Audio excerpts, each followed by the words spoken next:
As férias de Felipe Moura Brasil, eu apresento aqui um resumo dinâmico de tudo o que foi destaque em nossa programação. No começo da semana, o jornal O Estado de São Paulo mostrou que em 24 estados brasileiros, os juízes recebem por mês mais de R$ 1.000 de vale-alimentação. Nós discutimos os benefícios ao setor no 3 em 1. Essas verbas não estão só isentas de tributos, né? Elas estão também imunes a crises e a cortes no orçamento. Porque, no caso dos juízes, haja o que houver no país, faça chuva ou faça sol, eles vão receber cada centavo previsto para eles no orçamento. O princípio que está por trás disso faz até sentido, que é que os governantes insatisfeitos podem partir para a retaliação do juiz em relação aos juízes em caso de insatisfação, então eles são protegidos. Mas com isso, os juízes são demiurgos, né? Porque eles estão livres de duas maldições inescapáveis para os brasileiros, que são impostos e crises. Aliás, para todos os mortais, não só para os brasileiros. E na semana passada, a Folha de São Paulo já tinha mostrado que, em novembro, juízes e desembargadores de Pernambuco eles receberam rendimentos líquidos de até R$ 853 mil. A maior parte desses rendimentos foi fruto das férias não gozadas, férias acumuladas e não gozadas. E não gozadas dá para entender por quê. Eles têm 2 recessos por ano, né? Um em junho e um em dezembro. Então, deve ser até cansativo tirar tantas férias, então eles ficam acumulando férias. É tudo legal, mas é imoral. E mais imoral, talvez, um descalabro maior ainda que esse, é o fato de que os agentes públicos que poderiam coibir essa situação não fazem. Não fazem. Então, se os juízes não têm capacidade de autocontenção, tem vários agentes públicos que poderiam entrar com ações para coibir isso. Tem muitos, mas eu vou citar 2 exemplos só. O Ministério Público, por exemplo. O Ministério Público poderia muito bem entrar com ações de inconstitucionalidade e vetar essa situação, brigar para que essa situação recuasse. E por que eles não fazem isso? Na maior parte das vezes. E olha lá. Agora sim, Fernando Conrado. Dias Toffoli discorda. Eles acham que são deuses. E seguramente ele discorda. Agora sim, Conrado, de volta. Tá tão quente aqui no Rio Grande do Sul, aqui Navarro, que eu acho que a internet derreteu, até o Wi-Fi derreteu por aqui. Meus amigos, como eu estava comentando com vocês ali, então quando a gente tem um número astronômico desse de reprovação do trabalho do STF, deixa bem claro, como o Adriles muito bem falou aí, pontuou, esses ataques que o STF fez a direitos básicos da população e a perseguição de cidadãos. Quando a gente teve essa questão da liberdade de expressão da revista Cruzoé, por exemplo, que é do time lá do antagonista, a tomada de dados do COAF para eles, né? 600 mil habitantes e cidadãos do nosso estado brasileiro, né?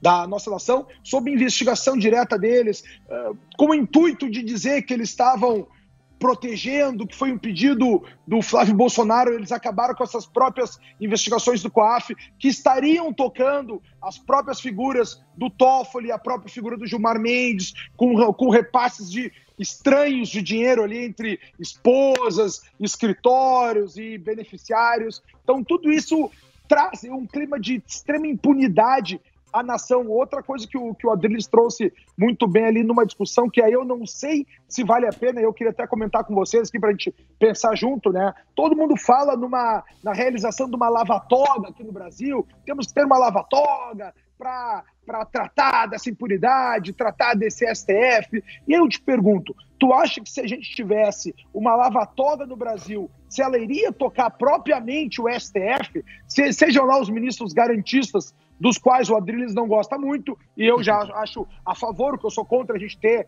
uma Constituição aí eivadas de extremos direitos e não terem extremos deveres para a população em si, né? Ou se eles iriam procurar e tentar limpar a toga exatamente do juiz Sérgio Moro. Na minha visão, certamente se a gente iniciasse uma lava-toga hoje, numa CPI, que não vai levar a lugar nenhum, porque é sempre bom a gente ter em consideração que a CPI aponta investigações, aponta indícios, mas ela não condena ninguém, né? Depois tudo isso tem que caminhar o ITER ali, o caminho tradicional no próprio Ministério Público, no próprio Poder Judiciário. Daí eu pergunto a vocês, será que se nós tivéssemos uma lava-toga hoje, buscando melhorar esses números do STF, por exemplo, será que o grande alvo dela não seria apenas o juiz Sérgio Moro e todos esses juízes, pessoal do Poder Judiciário, o pessoal do Ministério Público, que estava agindo direto na Lava Jato? Será que se essa temática não chegasse no Congresso, não seriam esses os grandes alvos? E será que é interessante para o Brasil ter o ministro Sérgio Moro novamente ser um alvo de chicanas de um Congresso também completamente desmoralizado, em que pese os números do Congresso terem sido melhores agora em relação ao nosso STF? Girando os destaques da semana, o presidente Jair Bolsonaro prestou solidariedade ao empresário Luciano Hang após a estátua de uma de suas lojas pegar fogo. O posicionamento do presidente Bolsonaro foi assunto no Morning Show. Adriles, meu caro, o Luciano Hang ele é um apoiador do governo Jair Bolsonaro, aliás, desde a campanha presidencial ele já apoiava, é um dos principais empresários a apoiar o atual governo. Dá para traçar algum paralelo, você acha, com o episódio que a gente comentou no começo do programa do Porta dos Fundos, que também sofreu um atentado e por aí vai, já aproveitando para a gente enveredar naquela seara que também tocamos no começo do programa, de quando o debate do campo das ideias extrapola para algo completamente fora da política, que não tem nada a ver com democracia, que é a violência ou até o terrorismo, para usar uma palavra que os dois lados têm usado nesse caso. Não sei o que você acha sobre isso também. É exatamente a mesma coisa. Você teve uma violência em relação a uma intolerância religiosa, né? De um grupo que se usa do ressentimento para promover a violência, de uso de um discurso pseudo-legítimo para promover a violência. E nesse a gente tem uma agressão a um empreendedor, a um tipo de empreendedorismo, exatamente para justificar um ódio gratuito ao governo. Eu acho que assim, você tem que investigar, né?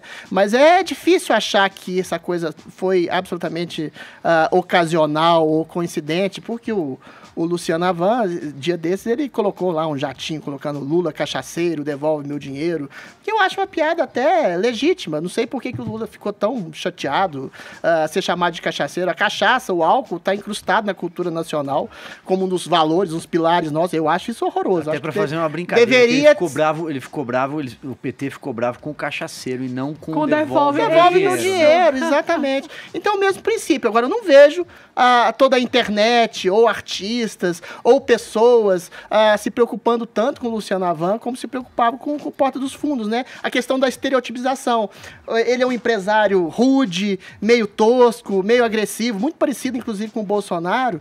E é interessante quando a gente faz essa análise da estereotipia, do que a gente acha que é mais vítima do que o outro. Se é uma menina frágil, ou se é um grupo de humor que eventualmente faz um humor horroroso, mas tá no lugar da liberdade de expressão. Não vi nenhum tipo de declaração de apoio ao Luciano Havan fora do Bolsonaro. Vi ao contrário, o Bolsonaro ser criticado por não prestar solidariedade ao grupo Porta dos Fundos, que eventualmente até poderia ter prestado, apesar do humor tosco, porque o princípio cristão que o Bolsonaro diz defender é exatamente ser complacente a quem o tenta esmagar. Ele poderia exercer uma solidariedade ao grupo Porta dos Fundos, como exerceu ao Luciano Havan, fazendo essa dissociação, falando, olha, o que vocês fazem é medíocre, é tolo, é idiota, é reduzir a figura do Cristo a uma questão sexual boba, bocó, rasa, mas eu me solidarizo com a agressão que vocês sofreram. E também não vi ninguém do Porta dos Fundos ou de ninguém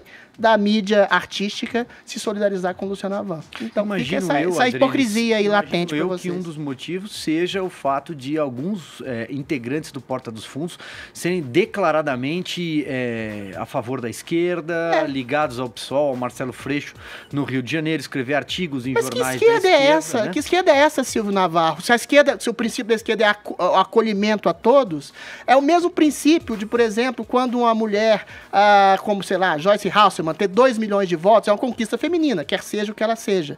Mas ninguém prestou nenhum tipo de parabéns a ela, entendeu? Na verdade, nós estamos concordando e não discordando. Eu estava fazendo um parêntese para justificar por que, por exemplo, o presidente Jair Bolsonaro não teria se manifestado, não teria feito um ato de solidariedade, vamos dizer assim, ao Porta dos Fundos. Eles cobram o que eles não fazem. A questão política, nesse caso, falou mais alto, e são dois campos absolutamente opostos, especialmente no Rio de Janeiro, onde hoje o PSOL tem ali ainda alguma força com o Marcelo Freixo e é o estado do presidente da República, Jair Bolsonaro, e dos seus filhos, que também são políticos. O que eu tô querendo dizer é que a política de esquerda ou de direita deveria segregar e prestar solidariedade, inclusive, a quem o ataca, ou quem é atacado. Assim, e não é o que acontece, parece que é um fla-flu. Então é uma coisa meio pobre que a gente chegou na cultura política brasileira. Claro, ao longo de todo esse programa, que o debate do campo das ideias não tem nada a ver com ato de violência, seja ele de que lado partiu, de que lado seja. Mari, diga lá, eu quero te ouvir.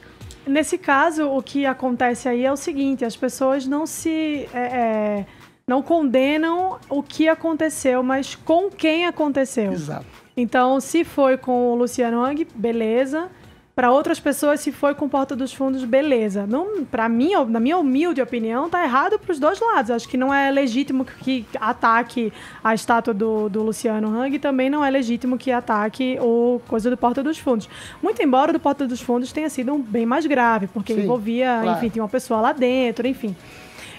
Então, esse é o ponto para mim. Eu acho que as pessoas não querem criticar o que aconteceu de fato, a situação. Elas querem ver primeiro com quem foi aquilo para saber se elas vão se solidarizar ou não. Exatamente. Né? Então, assim, foi com alguém que está do meu lado, alguém que comunga comigo das mesmas ideias, então eu vou ali e vou me solidarizar. Mas se a mesma coisa aconteceu com outra pessoa que está do outro lado, então deixa pra lá, tá tudo bem, foi com ela, eu não gosto dela mesma, eu não concordo com ela, então tudo bem que façam o que quiserem, assim, isso tá errado, né? É hipócrita, porque não tem que ser seletivo, o que é certo, o que é errado, independentemente de com quem aconteça. Então, nós contra eles, né, invertido também é igualmente ruim para a nossa democracia, você não acha, Denis? Com certeza, com certeza.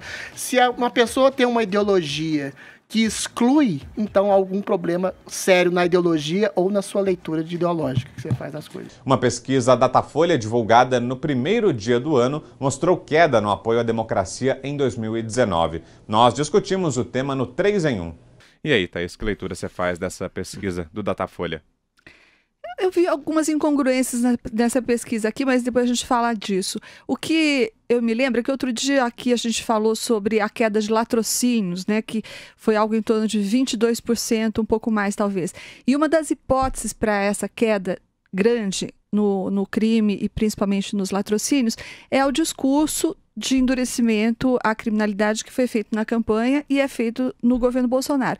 Isso, segundo muitos especialistas, criaria um ambiente desfavorável para a criminalidade, então desincentivaria, não estimularia a criminalidade e, com isso, contribuiria para a sua queda. Eu acho que é possível afirmar que a mesma coisa acontece aqui. É evidente que quando o presidente e os filhos do presidente da República, o poder constituído, eles relevam ou mostram desdém pela democracia, é evidente que isso tem reflexos na população, não é? Então, se ela estiver correta, essa pesquisa da Datafolha, como eu disse, eu vejo algumas incongruências. Aqui estava vendo os números, tem coisas que se contradizem, tem coisas que conflitam, mas se esse dado estiver correto, esse aí que você citou, Brown, que fala das pessoas que não veem diferença entre viver no regime democrático e viver numa ditadura, isso é uma coisa chocante. É quase um quarto da população que diz não vê diferença entre viver numa ditadura e numa democracia. Então, eu acho que, no mínimo, isso é um sinal de alerta para quem diz que o Bolsonaro diz besteira, mas isso tem que ser relevado porque é só uma besteira e tal. Pelo que se vê, não é uma coisa tão inócua assim, né? Ele diz besteira e isso tem consequências. Constantino. Eu não sei se dá para associar diretamente o pouco apreço pela democracia no Brasil ao que o presidente fala, né? Eu acho que tem muito mais a ver com o seguinte, na minha opinião. O povão quer emprego e segurança, basicamente, entre outras coisas, óbvio, mas isso é o principal, né? Quando o sistema não está entregando muito bem isso, ele fica irritado e contra tudo e todos que está aí, né? Que estão aí. Então, eu acho que esse é o primeiro ponto. Quando as pessoas estão irritadas e as redes sociais, a era das redes sociais, de alguma forma trouxe um choque maior, né, em relação a representantes e representados, né? As pessoas hoje em dia têm mais acesso a informações e tudo mais e não se sentem representadas pelos políticos, pela classe política. Eu acho que há essa saturação, essa indignação, e eu tendo a desconfiar de tudo aquilo que gira em torno de 10 a 20% da população, eu dou sempre um desconto, né? 10 a 20% da população pode ser petista fanático, pode ser terraplanista. Então, existe muito idiota. É gente para burro? Mas uma base ali de 10 a 20% da população, eu acho que é capaz de tudo, né? De tudo, até de defender Lula. Então é capaz de tudo, capaz de defender ditadura, coisas até dessa natureza. Agora, veja, eu acho importante para o nosso ouvinte, para o nosso telespectador, entender o seguinte: democracia não é um fim em si mesmo. Democracia é um instrumento para quê? Para uma vida em sociedade melhor, mais próspera e com garantias à liberdade individual. Ou seja, ela é um meio. E é muito importante lembrar isso, porque tem gente que endeusa a democracia, e esse é o pior argumento de defesa da democracia, porque senão vai criar expectativas irreais, e as pessoas vão começar a flertar com alternativas exóticas. Vamos lembrar que aquela famosa frase do Churchill, né, que a democracia é o pior sistema de todos, exceto todos os outros que foram testados, o Churchill também dizia o seguinte: o pior argumento, o melhor argumento contra a democracia é conversar 5 minutos com o eleitor médio. Ele também dizia isso. Então, veja, a democracia, repito, é um meio, é um instrumento, e os liberais clássicos, como Karl Popper, como Mises, eles viam no principal valor da democracia não um poder de escolha ótima, e sim um meio não sangrento, não revolucionário, de troca daquilo que é pior. Ou seja, deu muito errado alguma coisa, tipo o PT, você substitui sem revolução, sem derramamento de sangue. Esse era o principal valor da democracia para esses liberais. Eles nunca criaram muita expectativa em relação à capacidade de entregar resultados da democracia, porque se você criar essa expectativa, você está fadado ao fracasso. Democracia é isso aí, democracia é um instrumento onde um cidadão representa um voto e vai votar o terraplanista e o petista da mesma forma que um sujeito ético ou inteligente, né? Então, é um negócio complicado. A gente tem que mitigar e limitar os estragos, né? A capacidade de estrago da democracia, porque muitas vezes é grande. E quando, repito, está falhando demais em entregar resultados, é aí que a população começa a flertar com essas soluções exóticas, e isso é sempre preocupante. Você, Alan? Exatamente. Eu já não gosto desse tipo de pergunta porque coloca a democracia como um valor em si. Então, acho que já tem uma questão metodológica aí. Mas, enfim, né? Então, considerando isso posto, o que eu vejo que a pesquisa está captando? Provavelmente, uma insatisfação geral com as instituições brasileiras. E aí, alguns exemplos concretos. Eu acho que o fim da prisão em segunda instância pegou muito mal para a população, ratificou ali uma ideia de impunidade.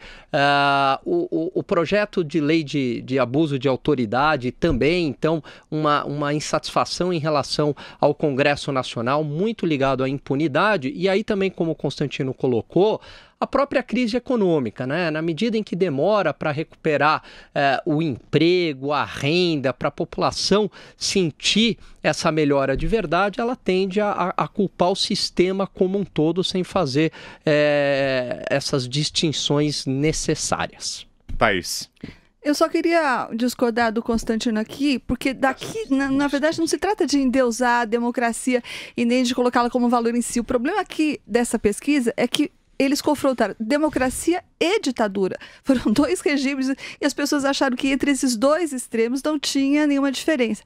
É isso que me espanta. Depois, em relação ao argumento dele, de que as pessoas se revoltam e tendem a caminhar para regimes heterodoxos ou preferir regimes heterodoxos quando não há entrega, ou quando os resultados não estão vindo, ou por causa da crise de representatividade crescente dos políticos, lembrando só que esse resultado, 13%, é do ano anterior, não é de uma década. Portanto, seguindo esse raciocínio do Constantino, a coisa deveria melhorar, porque agora é que as coisas estão fazendo efeito, ou seja, esses problemas que ele apontou, a falta de representatividade, o cansaço com a classe política e a falta de entrega de resultados, isso seria uma coisa pré-Bolsonaro, não é? Mas não é. Esses números são do ano passado. Fala, Constantino. Não, porque na verdade eu tô tentando fazer uma análise de um fenômeno que eu acho que até é muito mais do que só no Brasil. Essa crise de representatividade que leva a esse flerte com regimes iliberais, nacional-populistas, por exemplo, como nós estamos vendo em vários países, eu acho que isso tudo tem um pouco a ver com o que eu estava dizendo. Veja, quando a gente vive um sistema de anomia, de insegurança, no caso da Europa, claramente ligado à imigração desenfreada, com o aspecto do Islã, que não aceita a cultura que o recebe, né? Então, nós temos esses problemas. O seu José, o cidadão comum, ele olha para o sistema com uma certa indignação e ele clama, então, por algo que possa colocar a ordem, de cima para baixo. Ele sonha com um déspota esclarecido, com alguém que vá falar firme e fazer acontecer. Por que isso é muito perigoso? Porque essas pessoas esquecem, primeiro, que o déspota nem sempre vai ser esclarecido.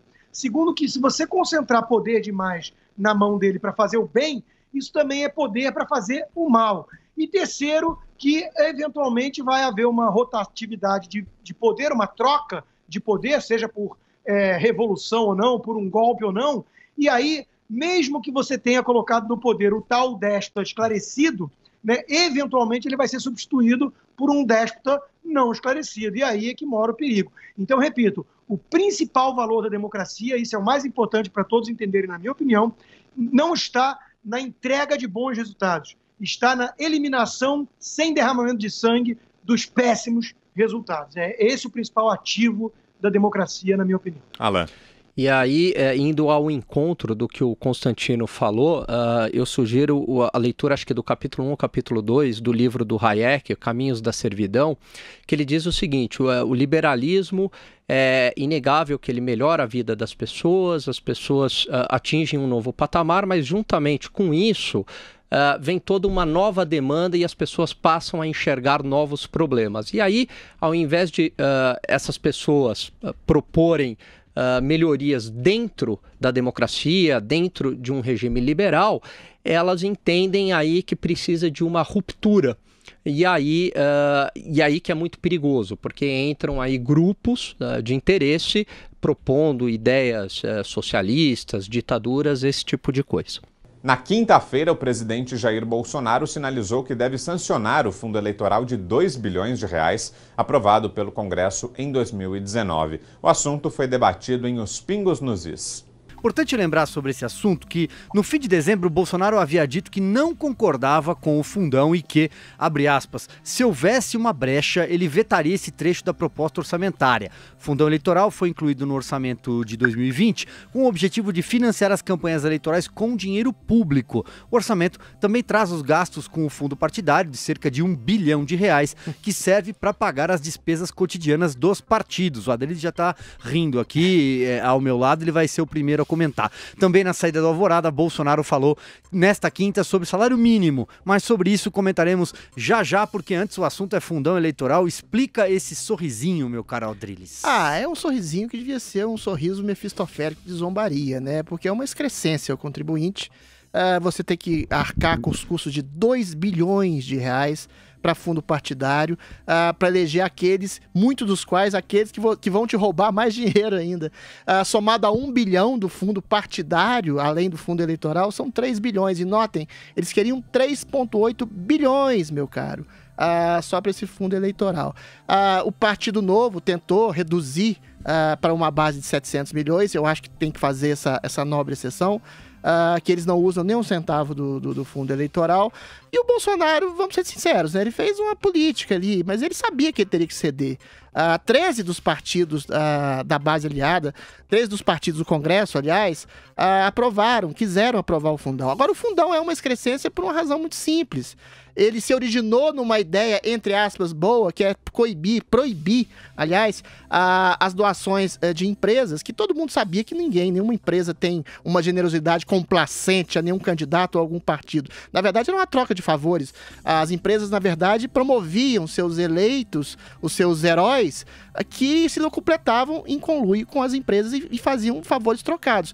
Mas em nome da extinção justa desses favores trocados, não se justifica que um partido recolha dinheiro diretamente do público. Ora, se vire. Eventualmente, você pode estabelecer doações individuais, doações de pessoa física. E, eventualmente, você pode fazer uma lei para fazer uma campanha espartana que não invista em publicidade gigantesca para promoção de candidatos. eventualmente você pode fazer uma campanha mais equânime entre os candidatos, que não se distingam exatamente pelo caráter publicitário de promoção entre eles. O que é absurdo é você estabelecer 3 bilhões de reais do dinheiro do contribuinte para colocar exatamente no bolso de partidos. E pior, são só os partidos, são os caciques partidários, que aí inibem exatamente o ingresso das pessoas justamente mais pobres, mais desfavorecidas, que inibe exatamente as candidaturas individuais. A gente sempre fala aqui da candidatura livre, da candidatura avulsa, que ainda não é exatamente restabelecida. Enfim, o fundo é uma excrescência em todos os sentidos. O Bolsonaro acenou com a possibilidade de um veto, mas é simplesmente um aceno popularesco, porque ele sabe que se ele vetar esse fundo, ele vai ser esmagado pela própria base. Infelizmente, é o jogo, não do tomar lá da cá, mas é um jogo de negociação entre o Congresso. Agora, a gente está esperando exatamente quanto que o Congresso vai agir como o segundo poder do Estado Democrático, que faz realmente um diálogo com o Executivo e não faz chantagem para pedir mais dinheiro. E também com a sociedade, não só com o Executivo, mas também um diálogo com a sociedade. Antes de passar a bola para o Conrado, só fazer um parêntese aqui, Adriles e Conrado, porque sempre que a gente fala de partilha de dinheiro público a título de fundo partidário, é importante lembrar que existe uma regra que estabelece que os partidos que elegeram as principais bancadas, as bancadas mais numerosas na última eleição para a Câmara dos Deputados, levam a maior fatia do bolo. No caso, agora, por exemplo, as duas maiores bancadas eleitas são o PSL, então partido do presidente, agora não mais, e o PT.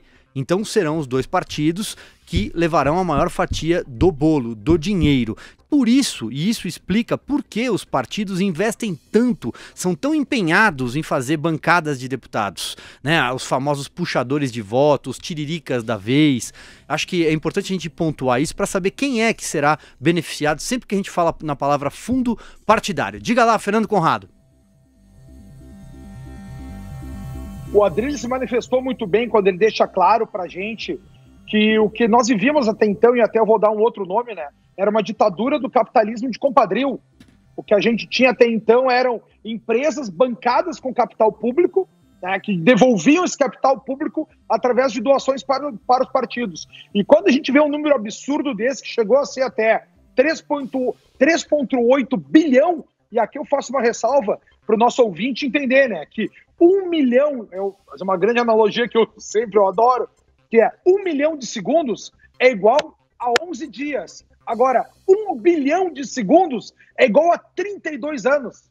Então, olha a discrepância do que é doado, porque às vezes a palavra bilhão e milhão parece muito parecida, parece não sendo uma grande diferença. E eles tinham colocado quase 4 bilhões para a doação. E nesse ponto daí, ressaltando o que o Bolsonaro faz, como vocês bem falaram ali, essas doações, a maioria dos partidos, todos eles da esquerda, por exemplo, todos votaram a favor do fundo eleitoral. O PT votou 100%. Por que também? Hoje em dia a esquerda ali, o PT, tinha um troca de partido, troca de cargos, troca de favores, liberações de fundos de bancos. Então era assim que a coisa funcionava até então. Agora eles precisam fazer campanha e, como o Adriles muito bem falou, muitas vezes fazer uma campanha com o nosso dinheiro, porque vale a pena dizer que não existe dinheiro público, existe sim dinheiro do contribuinte, que foi arrancado do bolso do contribuinte, e vai fazer uma campanha para chegar no Congresso Nacional e nos espuriar, né? E nos vilipendiar e nos roubar na maioria das vezes. E quando a gente fala dali do voto do presidente Jair Bolsonaro, chega a dar até pena do presidente, né? Porque é a mesma coisa tu ser escolhido lá o presidente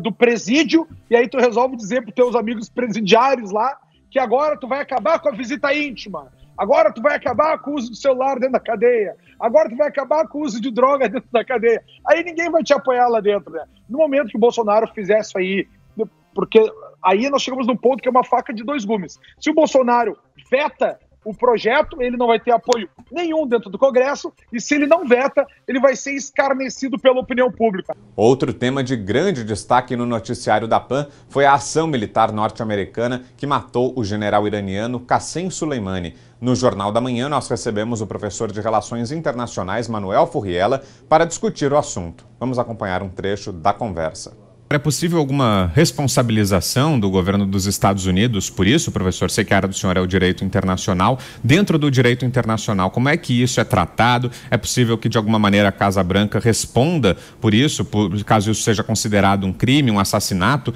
O governo dos Estados Unidos pode responder penalmente, judicialmente por isso?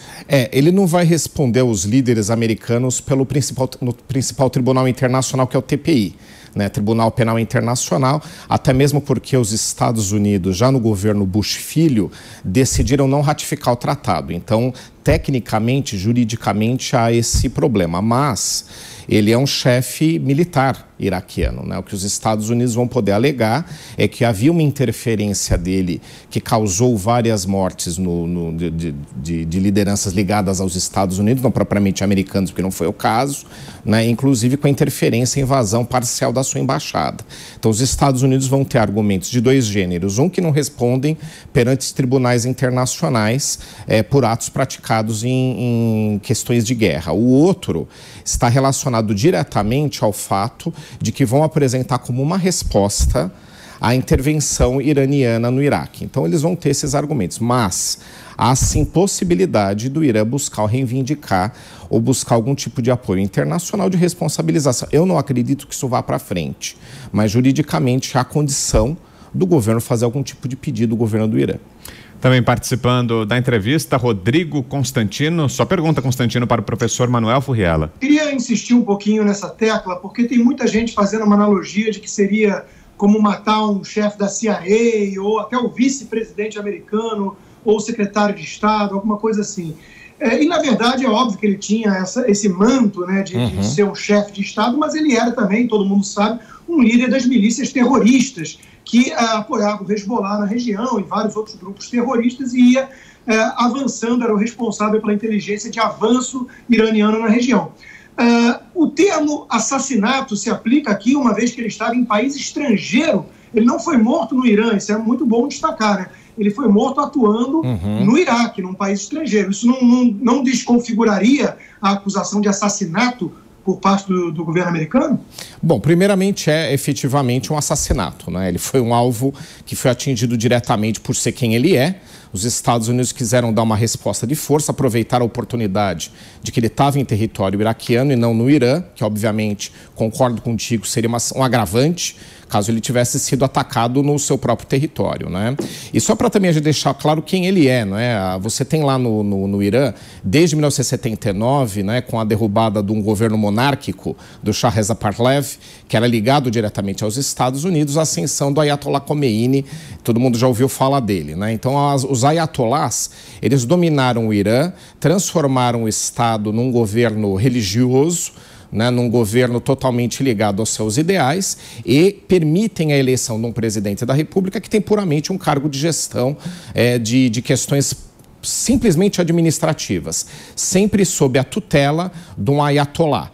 E esse general, ele era ligado diretamente ao ayatollah, nem ao presidente da República, né? Então é uma figura central no país. De qualquer forma, a sua interferência no Irã, ela não era bem vista por muitos grupos, inclusive do próprio país, tanto é verdade que hoje a gente percebeu, muita gente ficou surpreso, mas uma celebração por parte de iraquianos em relação a essa morte, né? Então você vê que você tem uma população no Iraque dividida sobre o que está acontecendo. Então ele não é unânime, né? A população está farta de interferências internacionais, inclusive do próprio Irã, né? Então a sua presença em outro território, um território onde tem um governo que, mesmo enfraquecido, considerado corrupto por boa parte não só da população, mas da comunidade internacional, o governo atual do Iraque, essa interferência do Irã, e sendo esse governo apoiado pelos Estados Unidos, podem configurar efetivamente que foi simplesmente um ato de defesa. Então eu tenho certeza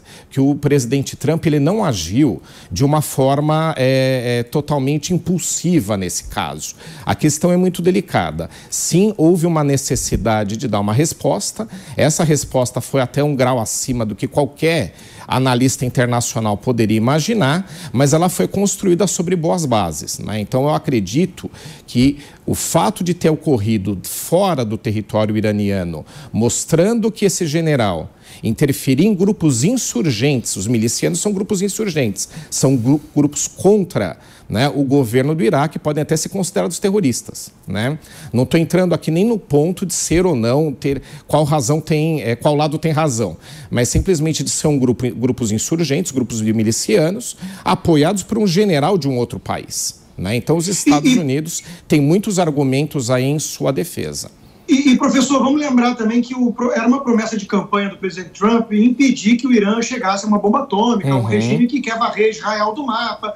Eu queria que o senhor fizesse uma análise, porque em 79, quando houve a Revolução dos Ayatollah, isso foi muito colocado na conta da postura frouxa do Jimmy Carter na época. E agora, recentemente, o presidente Obama tinha mandado dinheiro, com notas, inclusive, em dinheiro, mesmo espécie, para o regime. E isso não estava funcionando. Então, há uma expectativa de que esse ato do governo americano sobre o presidente Trump tenha como intenção algo maior do que a retaliação a esses ataques na embaixada.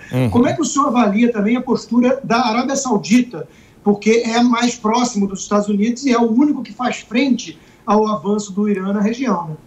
Realmente, havia uma costura de um acordo muito bem elaborado, liderado pela União Europeia, até interessante, né? Liderado por uma outra potência que atua na região, mas uma potência mais moderada, né? Com relações mais pragmáticas do que a americana, que sempre teve uma relação muito desgastada desde 1979. Né? A gente não pode esquecer que houve um movimento anti-americanismo desde aquela época, né? Realmente com vários ataques internacionais, e o Irã sempre interferindo mundo afora em atos de hostilidade contra os americanos. Né? Então, quando veio o acordo desenhado por pela União Europeia, que o Obama apoiou, houve ali uma grande expectativa, mas sempre havia um problema em relação à Arábia Saudita e a Israel, desconfortáveis com esse tipo de acordo a ser feito com o Irã.